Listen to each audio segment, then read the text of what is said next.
Radio.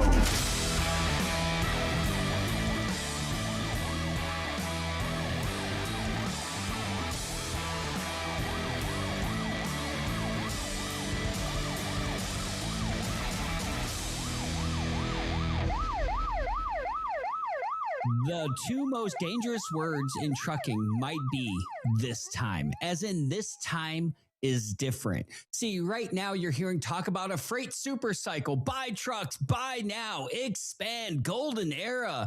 Don't miss the wave. And conveniently, it comes from folks who have mastered the art of separating you from your money. Sounds familiar? It should, because the last time this industry chased predictions instead of profits, a lot of carriers ended up on the wrong side of owning a truck, on the wrong side of business, as in losing their business. They couldn't afford to move. So today, we're putting the super cycle narrative through a brake check, not with hype, but with facts. I'm Charles Gracie, and it's time to go all gas, no brake into this farce.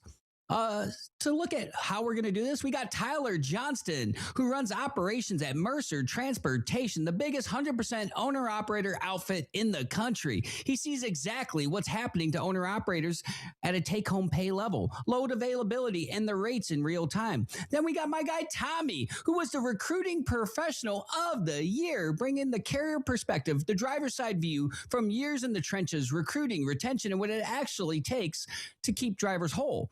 And then we got Sage, who brings the broker side, the insurance side, and every other end of the rate confirmation and the disconnect carriers love to hate. All I can say is you better buckle up, buttercups, because today is going to be everything but smooth. This is Brake Check, and it's time to go full stop. And if you're serious about protecting your money and running smarter in today's industry, then you need to like, subscribe, and follow right here on FreightWaves for your top Freightcast, trucking news, and real trucking talk. Now, let's talk about the news. I want to start off with some feel-good stuff, like Dolly opening up her truck stop because she wanted to throw a jab at Buc-ee's. Check this out.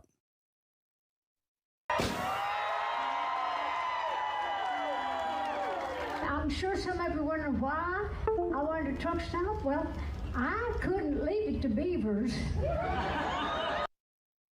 That's right. Since Buc-ee's doesn't welcome truckers, Dolly does. Check out the Tennessean right here in Tennessee.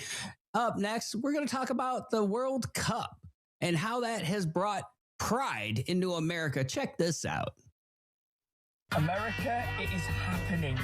You see it.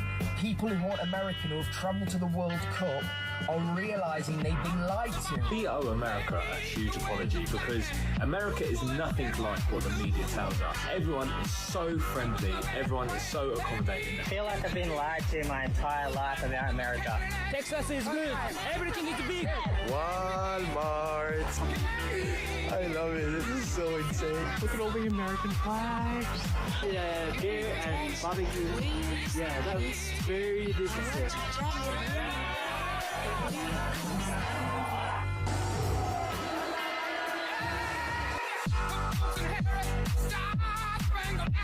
We get bread, milk, This is probably the best store I ever been to. Hey, cheers. Cheers, the best ribs in America. Wait, what? America! 10 out of 10. I have to say this about the World Cup. America has absolutely smashed it. That's right. You want to get rid of the propaganda? Well, then you go experience it yourself. You get to the facts, and those people from all over the world have met here in America for the World Cup, and they're experiencing America firsthand, and they are loving it. Well, and it's in that same regard that today we're going to experience freight firsthand. We're going to talk to the real people out there that are working at it from behind the scenes, whether it's from the driver's side, the carrier's side, or the broker side, and we're going to pressure test this whole narrative of it's a super cycle because it's super BS. But before we do that, let's go to a sponsor shout out. That's right, truckstop.com, 30 years running alongside carriers, load board, factoring, fuel savings, built to help you find more loads, get paid faster, and keep more of every mile. That is truckstop.com. All right, up first, we're going to bring Tyler Johnston from Mercer Transportation. He is the general manager of operations. Straight from Louisville, he runs the floor at the owner-operator company known as Mercer Transportation, 47 years strong, 100% owner-operators, north of 500,000 loads a year and 0 company trucks. Tyler Johnston is the general manager of operations, which means from freight market shakes, he feels it before anyone else. Today, he's not here to recruit. He's here to tell carriers and owner-operators the unvarnished truth about what it actually takes to stay profitable and knowledgeable in today's freight cycle. Tyler, welcome to Break Check. How you doing, my guy? This is exciting. Appreciate it. Yeah, you sit in the operations chair at one of the largest owner-operator houses in the country. Let's talk about how bad it is really out there for today's owner-operators in 2026. Is it worse than the numbers suggest? Because everyone's trying to say it's honky-dory. We're living in the golden era, but I think they forget some of the key indicators like, costs. Cost, yes, that you're hitting it spot on. And you said it a minute ago when you said testing the narrative of a super cycle. Let's fast forward when this, whatever you want to call it, super cycle is over with and what the narrative always is. We know that freight is cyclical. It'll go up, it'll go down, and eventually there'll be an end to whatever we are experiencing, and it'll go back down, rates will go back down. The narrative at that point in time, and we heard it after COVID, we heard it in 2023, we heard it in 2019 when freight dipped. The narrative that's used always is that freight rates are returning to normal. They're returning to a normal pre-COVID level. They're returning to a normal pre-2018 level. 2018 was a great year, and before that it wasn't. It's always this whole idea that it's returning to some sort of normalcy after the super cycle. And what's dangerous about that is the content. The content is that rates are returning back to whatever they were in 2020 or pre-COVID after a super cycle is finished. It is dangerous to take content out of context. The context of the content is the fact that operating a business is nowhere near what it was or what it was like 4 years ago, or 4 years into the future. Costs have gone up. Inflation has gone up. The cost of doing business, wages, anything you can think of goes up and rises. So when you have a market that is rising and falling, it's dangerous to lean on the present time without looking at the bigger picture, right? Yeah, well, absolutely. And, when a load pays $3 a mile and an owner-operator has to deadhead 120 miles to go get it, what does it actually do to take-home pay and fuel and insurance and truck payments after that all comes out? It's no longer $3 a mile. And I think people forget that if they're focused just on the one thing, which is the rate. The rates are normalizing, in my opinion. I don't consider this a super cycle. I don't consider it a golden era. I think we're finally starting to climb, and that's a reason to celebrate, but it's a farce to sit there and celebrate too early that we're in a super cycle or a golden era. Exactly. And people get too caught up and it's really kind of scary to watch people chase the dollar. I tell my folks all the time and we preach it day to day. And just like you used in your example about the deadhead, you need to know your costs. You need to know your variable costs. You need to know your fixed costs. You need to know what it takes to run your business, because the main thing that you should be focused on in trucking, especially owner operator trucking, is creating consistency. Don't chase dollars. Create consistency. Consistency will produce efficiency, and efficiency produces profitability. So this idea that we're going to go out there and chase this money and not know what the cost is to put into our business and all that, it's a dangerous way to operate, and especially if you're running wild buying and spending and not saving and not putting back towards your business, because what rises falls. I mean, that stands true every cycle that we've experienced. So whatever we're experiencing, yes, rates are catching up and we're seeing lots of good things. People need to be smart within that environment. Create consistency, be efficient, learn efficiencies in your business, and you will be profitable, especially in what we're seeing right now. So we live in a world where certain groups of people, services, they've mastered the art of separating carriers and owner operators from their money. They benefit greatly from finding ways to do that. Do you think that that's why these certain groups are out there touting a victory lap, like go out, spend more, buy now? It seems like I'm walking into a used car sales lot and they're just trying to find a way to successfully separate people from their money prematurely. And the last time we saw something like that, well, we saw the repercussions of those decisions. Remind everyone about the used truck market a couple years back. Yeah, exactly. And the used asset market in general, trailers almost doubled a few years ago in what they cost. But we have a local U-Pick apple orchard that I take my family to, and every time we go there, I end up buying breads and sugar donuts and apples and this and that. And every time I leave, I say, boy, they are sure good at taking $1 off a man. And that reigns true. I mean, these people that are out there selling the used parts, they see opportunity. And of course, opportunity should produce some sort of instinctual way to grow your business and not pry. I don't want to say pry, but the opportunity exists to sell to trucks, companies, owner operators.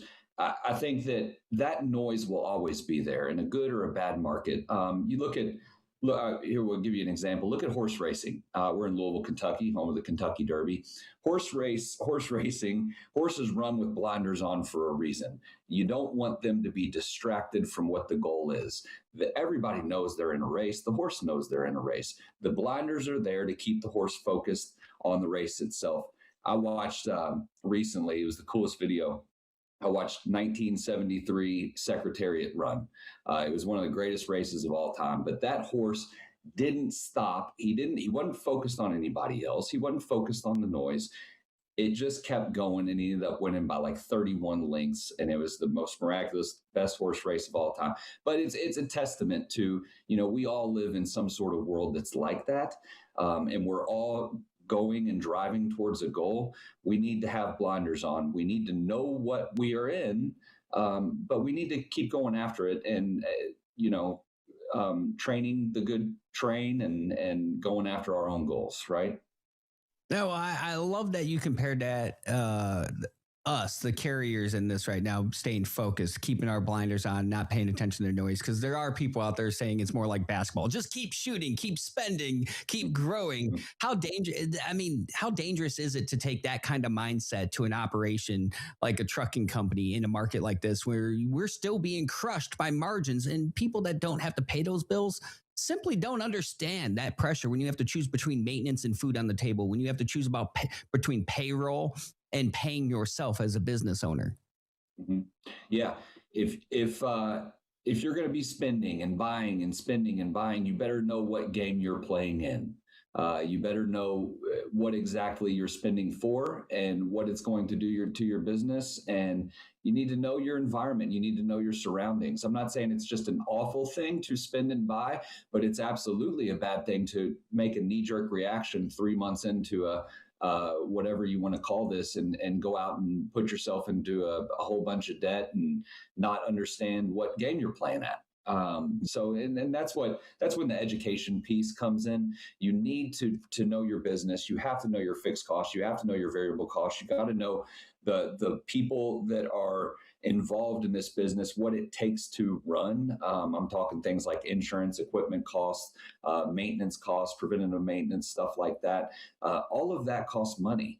And if you're not prepared for that, when the times are good, you may be able to afford it, but we all know this is a cyclical industry. Things will go up, things will go down. It's better to run, create consistency and run efficiently and have those blinders on. Now let's talk golden eras and super cycles for a minute. Everybody's throwing around the term freight super cycle, golden era of freight. Everything's awesome. From the seat of Mercer, what would actually have to happen for you to be willing to use any of those phrases describing today's freight market? Oh, wow. We would need to see consistent turnaround. We would need to see some insurance reform. We are seeing some good things regarding capacity and some legislation and things around that nature. So the industry is starting to people are starting to take notice of the industry, and that's a good thing. I'm not sure that we're ever willing to just call something a freight super cycle. I think that they're in organization like ours, we absolutely see times to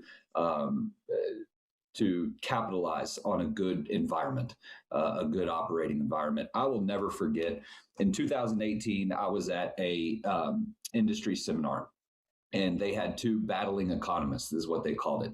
And if anybody remembers, it was trucking in 2018. It was great. Everybody was paying dedicated rates, and you were deadheading back to shippers to go get loads, and everybody was making money, and it was a great cycle.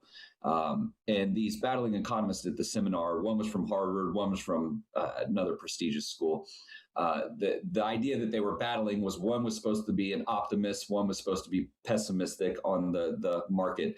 And the optimist was absolutely convinced that this 2018 freight boom was going to last until the third quarter of 2020, and here's why, and here's the data and analytics and da-da-da. And I'm sitting in the audience listening to this. And then the pessimistic man said, no, you're wrong. I think it's only going to last to the first quarter of 2020. But we're going to make it to the first quarter of 2020. And I'm sitting back in the audience. I'm thinking, how do these guys know this? How is this? I've been in the industry. This was 2018. I've been in it for roughly 10 years. How are they this smart that they know this? Then the first quarter of the 2019 happened, and the freight market collapsed. I don't want to say collapsed, but it went down very quick. And I realized that no one can predict what we have going on. You have to have a dance of a combination of consumer spending and economic boom and capacity constraints in order to be able to accurately depict or predict what's going to happen in our industry. We need to focus on ourselves and how we're conducting business, and capitalize on opportunity in the industry that we survive in. It's almost like we've heard advice like that before. It's almost like every operations leader in existence has said that to every owner operator in existence for any length of time. But all of a sudden, when it comes to ourselves and we have to look in the mirror, we forget the very basic advice that we give. Mm-hmm. Yeah, absolutely. And we forget that, you want to preach this, go out there and make money and save and do that.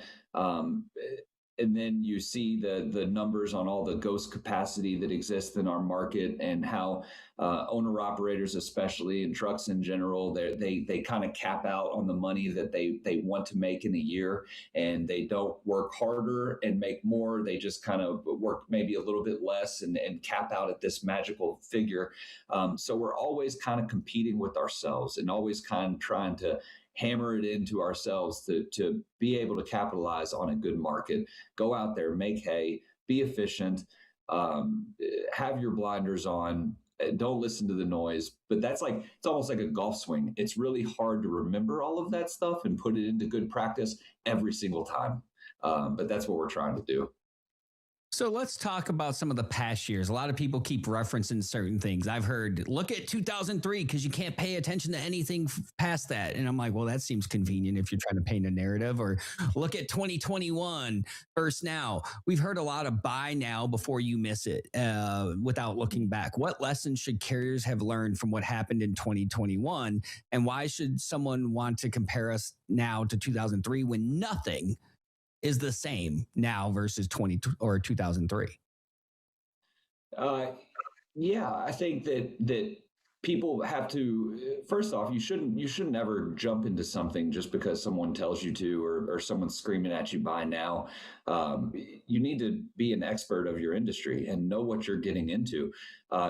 Freight cycles like this, or any other cycle, regardless if it's caused by a pandemic or it's caused by an economic boom or a capacity crash, freight cycles are always like pulling a rubber band back and then releasing the tension on the rubber band. There's always going to be this reverb depending on what the freight cycle is. In COVID, we saw a bottleneck of shipping. Nobody was shipping. And then the tension released and freight rates were great and everybody was getting yelled at to buy a truck and get into trucking and get this new big expensive lease truck because you're making all this money. And yeah, for a moment it was, because the rubber band got released and went in the other direction. But the reverb and will continue to happen until there is a normal level of freight and capacity and consumer spending and all of that. So I think just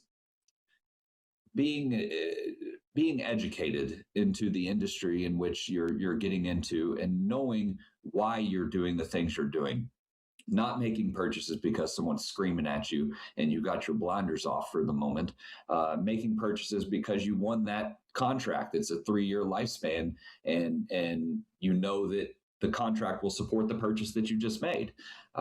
Things like that. That's the good part of doing business in an industry, especially when there's opportunity out there to make money.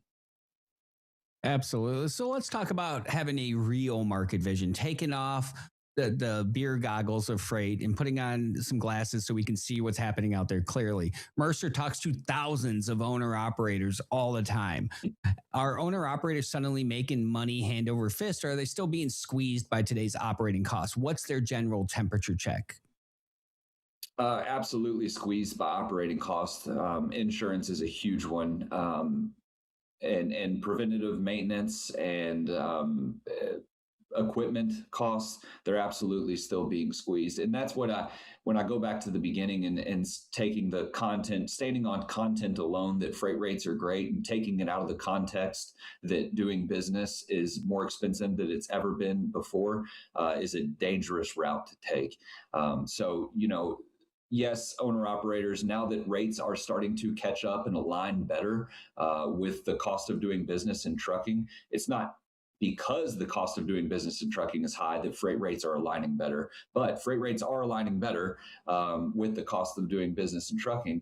I think that it's helping, but they're absolutely still being squeezed in a market. And I think our industry, there is no end to that. The generational truck driver is kind of dying off, and now what we have is an entrepreneurial spirit in trucking. We have people that want to go out there and be their own boss and make their own money and do the thing. And now, more important than ever, it's up to operations like Mercer's and organizations like Mercer's and others to educate and help assist people navigate this world that we live in trucking, that's nowhere near whatever it was in 2003, or and neither is the world. The economy and society in general is not where it is. So let's talk about what's working and what's not. Over the last 6 months, we're halfway into this year. Over the last 6 months, in your opinion, what's still broken and what needs to be improved upon for us to see a noticeable, sustainable change where you're confident in the direction of freight? Yeah. So one of two things has to happen, or two things in general have to happen in order to have a good freight market. There either has to be good economic valuation. We need to have a good economy, okay, and people need to start building and shipping and doing that thing. So that's one thing. The other thing that has to happen, or the other thing that has to happen, is capacity has to be lower than what the economic threshold is for trucks to be on the road. What we are seeing right now is not an economic boom. Consumer spending and consumer demand is not super high. It's just kind of an average economy on the trucking side. We're seeing some good things in the AI space, and confidence, the data space, and things like that. But we need it to sustain at that level in order to, we need one of those two things to happen. Capacity needs to go down, or freight needs to go up, or both need to happen. And we're keeping a close eye on both of those things. It just hasn't done enough yet, right? So there's a lot of things that exist today that simply didn't exist 20 years ago. Some of those things that come to mind are nuclear verdicts, insurance costs, fraud, equipment prices, interest rates, broker liability, compliance costs. Everyone that doesn't know what they're talking about focuses on just the rates, but the people that really understand freight, that really understand trucking, they're also focused on these things plus volume. Outside of these things, I mean, in my opinion, and correct me if I'm wrong, volume still isn't there yet. Like, we see the rates climb, but so's the cost. But the volume hasn't really substantially increased to build any confidence. Right. And that's what it's not building, is the confidence. Okay. So yes, capacity has decreased a little bit, and we all know the news on what's happening there. Rising insurance costs, nuclear verdicts, those things are all real. And those are worlds that we have to live in and we have to be able to navigate. But the volume is not there. The freight volume hasn't increased the way we necessarily want it to. Rates are climbing because of other things. And yes, the market's good right now, but it's entirely, in my opinion, too early to determine some sort of super cycle scenario that's going on. And even when you do determine a super cycle, the end word in that is cycle, meaning it doesn't last. It's not forever. You have to be able to navigate an organization and an industry to be able to know your business and your efficiencies and your consistencies. That's what's most important in all this. So can rates improve while freight demand remains relatively soft, or is that kind of one of those mirage effects that people get distracted on and they need to put those horse blinders on? No, they can improve as long as customer support stays the way it needs to be. As long as capacity diminishes, freight rates can improve. So if capacity diminishes still and we continue to kind of clean up things and make that better, then there's not going to be enough trucks to deliver the goods, even in a normal economy. Now, if the economy takes off and there's a big boost there and capacity diminishes, we have a great scenario on our hands where freight rates are going to go crazy. But we're not seeing that yet. So yeah, and volume is consistently going up. Freight rates are consistently going up, but more so what we're feeling the effects of is a diminished capacity. Well, it's funny that you bring that up, because that's what a lot of people are hanging their head on, this diminished capacity, this enforcement, this legislation. They think fewer trucks automatically means a freight boom. But the problem with that is it's very volatile. Legislation can be challenged. Capacity can change overnight. We've seen it. And right now there is an exodus of people from the industry being removed. But at any point, at a state by state level, this can open up and that can dramatically change everything. So that's volatility, and trucking loves volatility. It responds oh so well. Yeah. And you said it. People out there think that a diminished capacity means a freight boom. No, diminished capacity means diminished capacity. A freight boom means a freight boom. And the volatility exists truly on both sides. And a good economic year can only last a year. And we've seen that before. We've seen the economy collapse on multiple times or consumer demand and spend collapse on multiple things. Same with capacity. We've seen the 2021s happen when people go out and buy all the trucks and they listen to all the noise and then all of a sudden there's an influx of capacity and not enough freight in the market for the trucks to haul. So both things are very volatile. But people need to know what they're saying when they say it, because you just said it correctly. Diminished capacity does not mean a freight boom. All right, so I want to go to your hard stop question. I want to get your Mercer vision on this. What numbers do you need to actually advise people to watch before they can say the market has fundamentally changed? Like, if you had to pick two things that they should be watching closely before they have that kind of confidence, what are those two things? So I don't know how long it's been around, but tender rejection rates, and honestly, I don't know how long FreightWaves Sonar has been watching the tender rejection index. But that's a very good indicator that I like to watch personally. And there's multiple different things that you like to look at. I like to look at capacity exiting the market. I like to look at capacity entering the market, along with the freight index and where that is on, and keeping up with some of what's going on in the world and politics and in our own economy. You can kind of put your finger on and start to predict stuff a little bit. But I think keeping an eye on everything equally, capacity entering the market, capacity leaving the market, the reasons why that's happening, as far as, is it legislation? Is it just people going out of business? and along with freight and consumer spend and consumer demand and tender rejection rates, those are all really, really good indicators so that you can kind of determine where your play is in the market. Now, we all haul trucks, and trucking companies and transportation companies all haul different types of goods. We all provide a service for different types of goods. So I think keeping your eye and finger and nose on the grindstone to your individual business and its route is something that you need to absolutely pay attention to. If you haul building materials, you need to look at how the housing market's doing and what's happening there, or the data centers or whatever you're into. So it's a combination of things, and I don't know. I apologize. I don't know that there's the hard stop number, but I think keeping a good working knowledge of all of that combined provides you at least with the fundamentals to start making predictions and making decisions. I had a guy tell me. I'm sorry. One more thing. I had a guy tell me one time that data is just numbers and gobbledygook. It's until data can be turned into information to influence decision making, that's when it becomes of value. So I think putting all of these things together and turning them into information in order to influence decision making is where the importance takes place.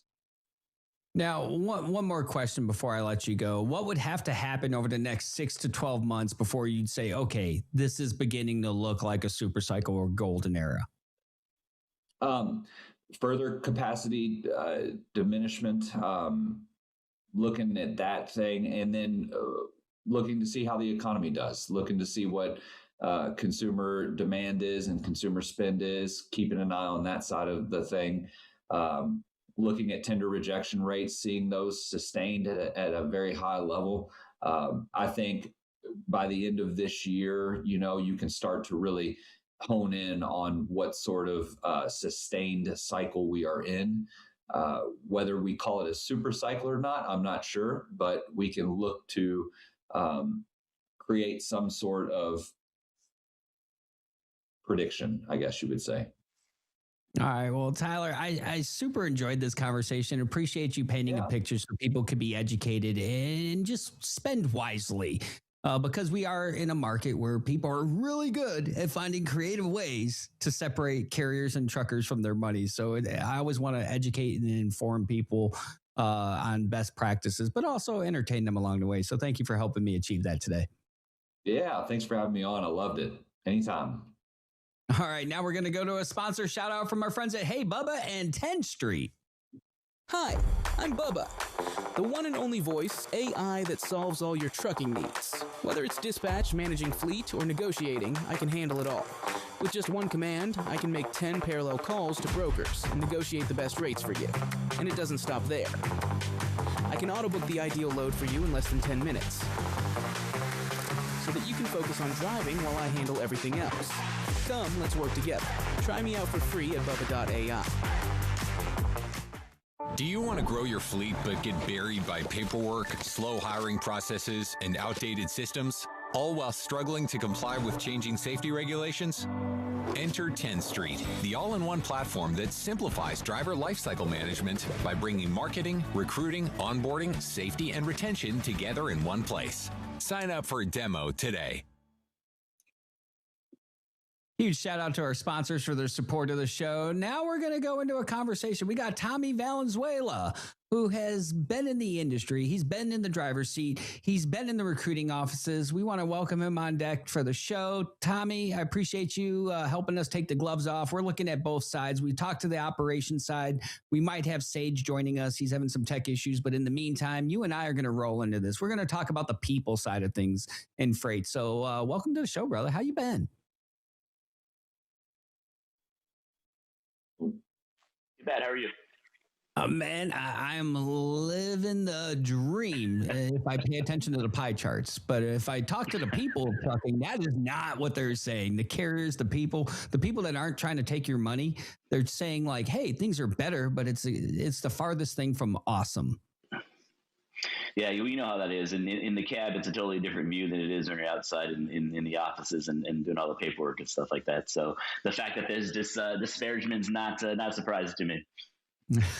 So let's talk super cycles. Let's give it a reality check. There's a lot of talk about super cycles, golden era, buy now, spend now. It's going around. And if that's the case, shouldn't drivers be getting substantial raises? But like I keep hearing people say, oh, it's super cycle, money's flowing, and it's flowing everywhere but the driver settlements. That seems a little shitty, and it seems like the wrong direction. I mean, we can circle back on this, and we can circle back on the fact that some drivers still can't use the restroom, right? I mean, the old things that never change is mind-boggling to me, especially with the amount of technology that we're utilizing nowadays. When ELDs came in, all the old heads were, oh, this is just going to track us. We're never going to be able to do this. I mean, they've got two people running two different ELDs now, right? Still getting their miles and their hours and all that stuff in. I still think that unfortunately the people in the industry treat truck drivers as a second class citizen still. It's got to get back to that sexy, like Bandit did, right? Like Burt Reynolds did it when he was Bandit, Smokey and the Bandit, to get that glory back into what trucking is, what it was, and what it's always going to be, man. It's a great paying job. It's a great career. And I think that we need to start advertising it that way. Well, and one of the interesting things about it is, all right, let's entertain the idea that we're in a super cycle. It's the golden era of freight. It's the next generation of Lego movies. Everything is awesome, and everyone's having a great time. The first thing I would think people would do is work on driver pay. I mean, you got to go out there and compete. You got to attract good drivers into your industry, into your company now more than ever. Otherwise, you might wind up in court defending yourself and your shippers and your brokers as well. But yet the same people saying, go out, spend money, saying, well, hold on before you increase driver pay because we have to replenish our reserves. Like, which one is it? Is it great and everything's awesome and we're rolling in the dough? Or are you trying to paint a narrative for a certain reason because you might simply selfishly benefit from said narrative? Well, I mean, you have to have your cake and eat it too, right? And that's an unfortunate aspect of part of the upper management, that they're so far removed from the day to day of what it's like to, whether it's freight of all kinds, a flatbed, a car hauling. It doesn't make a difference what you're hauling in the back of that truck. They're looking about the bottom line, and they want to make sure everything is in the black and not the red. And I think that's everybody's goal. Drivers aren't out there trying to steal money or take away money or, do anything to harm the company. They're trying to get out there and make a living, and they're trying to support their families and themselves. But the low level individuals, and I'm not saying that truck drivers are low level individuals, but the way that the upper management sees it, they don't feel like they need to go that route. And there are only a handful of companies who actually pay their drivers the amount that they need, which I think is why you still see a lot of people doing percentage and instead of per mile or a flat rate as opposed to an hourly rate, because they don't want to incentivize drivers to A, not work as fast or as hard, and B, waste time. It's a cycle, unfortunately. Well, and that's trucking. It's always a cycle. I would challenge drivers. If you hear your executive leadership out there on social media or making guest appearances or out there telling the world everything's awesome, buy trucks, we're expanding, and they're not expanding your pay package, maybe vote with your feet and find a different employer. But that's my personal take on that. And I'm sure the drivers are already thinking that because they've been told, oh, there's no money to give you a raise. But then people are out there saying everything's awesome. Well, it's not awesome in my settlement. To help us get to the bottom of this, Tommy, we're going to bring Sage Outcast. He comes from the broker side of things. We're going to forgive him for that. Sage, I want to throw you right into this. Who's actually pushing the buy now urgency? Everything's awesome narrative. Is it the lease deals? Is it the truck sales? Is it the loans, the leads to sell? Like, be honest, who profits from carriers believing now's the time to spend all their money? Well, I think a lot of people actually do. I think it's the podcaster named Charles Gracie is the main problem. No, I'm just kidding. No, but I think it's a lot of people that are. I think the biggest issue is that I don't see it. I don't see the actual super cycle system going down. I see a definite a capacity crunch, but I don't see any other factors doing it, right? That could change. Like capacity can change overnight. Legislation has shown us that it's foundationally not stable to bet your business on. But yet people are out there selling narratives that we should be betting our business, our last dollar on that. If I want to bet my business, if I want to bet my paycheck, my longevity in the industry, both for my company, myself, and my teammates, I'm looking for something that's stable, that's not going to change. Like show me freight volume, show me a drive, show me a housing boom. Oh, wait, that's right. That didn't get signed. Yeah. Yeah. And there's a lot of other factors, like I said. And I think the biggest one is that a lot of truck, drivers or new entries and stuff like this that are looking at this are going to base a lot of information on that. But the problem is that it's not just a factor of, like you said, like a capacity crunch, because that can change, right? But there's also a factor that I'm not seeing freight volume being bumped up. I'm not seeing them, skyrocket over the 5-year average, and the 4 of those years were bad. I'm not seeing a consumer confidence jump on the Fed. I'm not seeing volumes being, skyrocketing. I'm just not. I don't see, inflationary aspects of things going down. So I see, a flatbed with data centers and investment from that, but I just don't see, for me, an actual super cycle would be more than just capacity as their main focal point. And I think that that's something we have to be careful of, is because you want to take all of the information, not just one data point in there, and say, oh, we're at a super cycle. Why? Well, here's my data point. But all of the reasons focus on capacity crunching. Now, capacity is crunching, and that we would have to say we're having a driver shortage. I know a guy that's been saying that the whole time. I knew you were going to get over on it. But I'm just saying, I know the guy. The driver shortage. Tommy, is there a driver shortage? Yeah. There's no such thing as a driver shortage. All right, Sage, what's your rebuttal? The rebuttal is we don't have a CDL holder shortage. We have a driver shortage. But no, I've gone over this before, but I just feel that it's some of the things that we really have to start to make sure that drivers understand is we're not just taking one aspect of this and we're saying, look, it's going to super cycle. It's going to be like this for the next 5, 6 years or 3 years or 2 years. Because at any time, like I said, like you said, more capacity comes in without more volume, you're now out of your cycle. So if I were to see more consumer confidence, if I were to see more in regards to volume jumping up and things like that, I might be on board with it. But I just don't see it with one aspect of freight volumes and capacity and a driver shortage. I just got to say that all the time now. Yeah. Well, let's put up some charts. Let's talk about some of the charts that we are going to pull up. We'll cycle through them. Chart 1. All right. Spot rate. Let's talk about what we're seeing here that disproves a golden era or super cycle or anything that's stable. So what we got here is this is basically the spot rate, the pricing. Now we're definitely seeing a jump in pricing in regards to driver capacity, fuel costs. Fuel shot up big time. And then we've got the dotted line there. That's a 5-year average. And then we have last year. Well, last year you had, tariffs and things like that going on. The 5-year average, a big part of that coming out of COVID for 3.5 or 4 of those years, it was bad. So I'm definitely seeing the pricing going up. But even that, last week, the price came down a little bit. And so it's not that pricing. So in regards to the pricing, you can say, yeah, we're definitely seeing better pricing, but I don't think that considers a cycle, a super cycle at least. Now, chart 2, we talked a little bit about consumer confidence, opinion surveys. That's not necessarily instilling confidence if I want to bet my business on it when I look at this chart. No, yeah, and a lot of the stuff that I look into and I cover on my show too is it's consumer confidence, where that's at, because we see that a lot in the van market. And the van market is usually retail goods and things like that, where I look at an open deck or a lower than we were in 1965. It is. Let me bet my last dollar on this market. Yeah. Jeez. Hashtag driver. So I want to run this by both of you. There's the true cost of operating. We're going to throw this image up on the screen. Forget cost per mile. Maintenance is up. Operating cost is up. Everything is up. So if rates are firm, is there actually a golden era left after costs are factored in? Because the rates haven't caught up with the costs in 2026. Is it still my turn or is it his turn? I'll let you go for it. Right. And the issue when we look at rates and we look at things in regards to pricing and stuff like that, it's based on supply and demand. I say this a lot of time to drivers. I'm like, you're not negotiating against a broker. You're negotiating against supply and demand.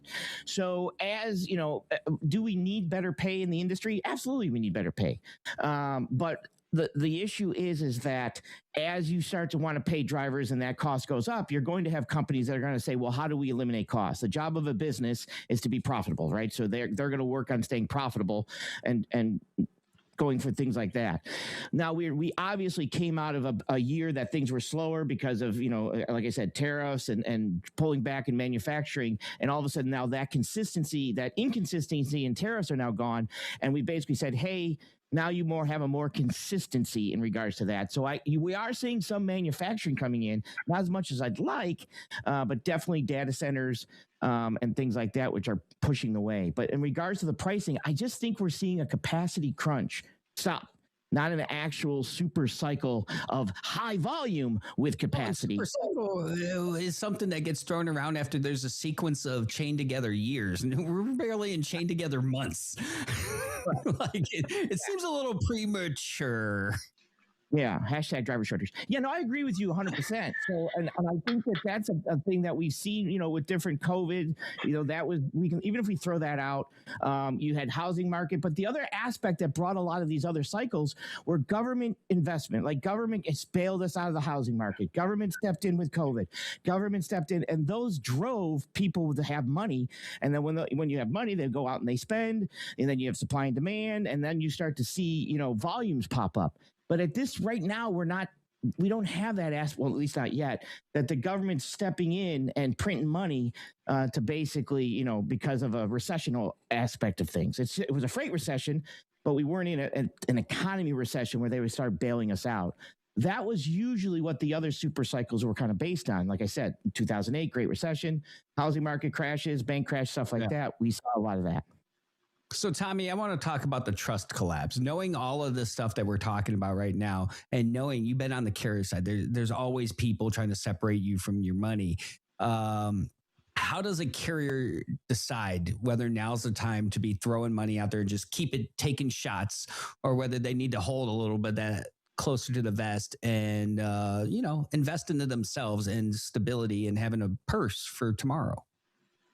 So I think you can start to see that come into full effect when you start to see reorganizations, right? There's a lot of big companies that are out there that have been forced to reorganize. There's companies that had 30, 35, 40 terminals that they restructured and got rid of, 38 managers. Now they only have a 5-center hub to run their entire company's business. And I think when you start to see that, that's when you start to worry a little bit more about it, because you're having X amount of people, lose their jobs or being reshuffled into a different position with more than likely less pay than what they were making before. All in all for the bottom line of what the company is going to make. And, like I said, the company's got to make money. If the company's not making money, there's not going to be any extra money to give to any of the drivers because there won't be a company. But I think that's really when you start to see it is you start to see the reorganizations. You start to see them, shortening the terminals, shortening their lanes, or, trying to give more company work as opposed to brokerage or owner operator work. So I want to go full stop into the facts, which will line me up to a rapid fire that's going to be really fun between you guys. So when people talk comparing 2003 and 2005 data, and there's decade plus in between there, I want to challenge that narrative, because if you look at 2003, 2005, China had just entered the World Trade Organization and manufacturing imports were exploding. E-commerce barely existed. Driver demographics completely different. Insurance costs dramatically lower. Regulatory burdens were much lighter. Interest rates were very different. Capacity was less fragmented. Digital brokerages, freight fraud, nuclear verdicts, AI-driven freight matching weren't even a discussion, and the economy was operating under completely different physical and monetary conditions. That kind of when you look at those details and then you compare that data to the data we have today, we're not even looking at a different chessboard. We're looking at an entirely different game. We might as well be playing Twister. So my exercise for you guys on that is we're going to go into a rapid fire. I'm going to give you guys each a turn. You're going to say one word in response to a word I give you. So up first, we'll start with Tommy on each word, and then Sage, you'll get to come in right after him. First word, super cycle. Unreliable. Okay, Sage. Driver shortage. All right. Next, healthy recovery. Unrealistic. A challenge. All right. Next, spot market. Too greedy.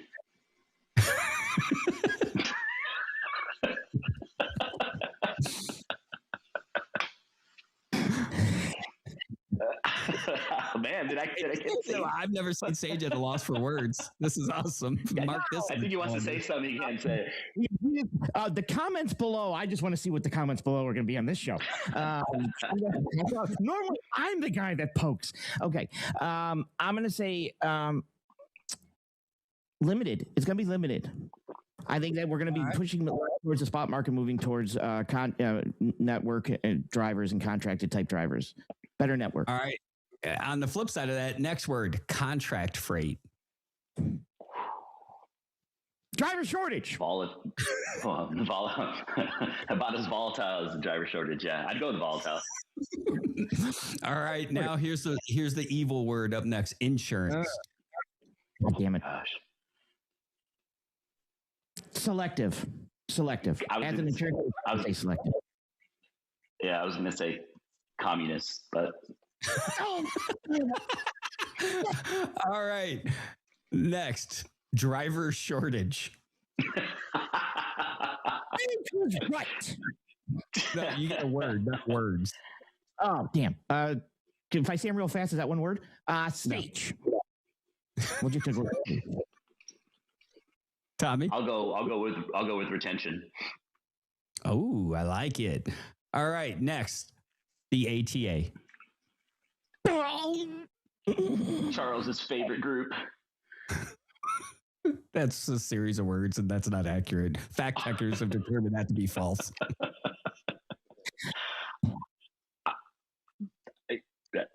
I don't know. I can't think of a word for the ATA. I'll give you a word. You can phone a friend. Confused.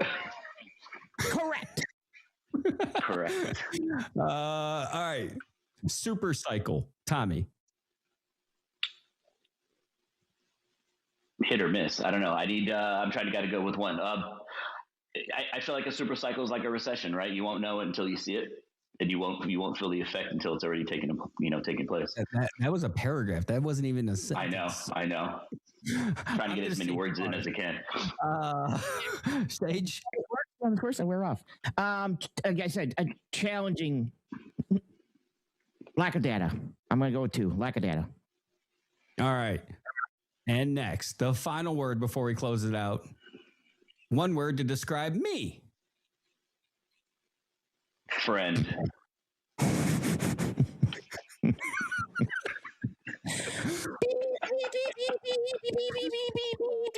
Oh, was that all bleeded out? No. Friend. Well, guys, hey, I appreciate you guys coming to clear this up. We're going to get ready to close out today, but I want to leave you with some words of wisdom. A true analyst starts with a question. What's different this time? A salesperson starts with, look what happened last time. Now, I want to take you out on a good note. We're getting ready for the 250th birthday of this nation, so check this out as we wrap up Break Check, and I will see you next week.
Welcome back to the loading zone. Today's deep thought: trucks have big wheels.